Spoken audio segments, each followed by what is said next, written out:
How to convert PNG to SVG. First, you need to get this page. I'll attach the link in the description. Then just drag the image or simply click Upload and choose your image.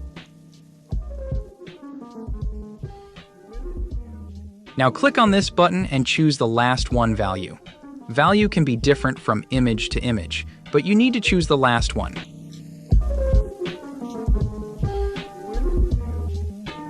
By clicking here, we can see AI-generated vector.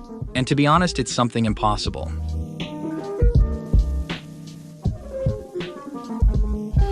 Turn off the feature with showing vector, and now you can see the result before and after.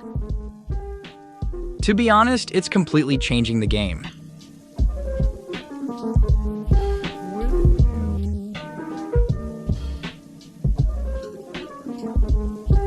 To download this logo in SVG format, click this download button.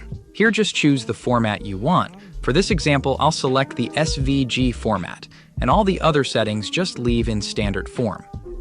To read more about each setting, just scroll down and you'll see description for each setting.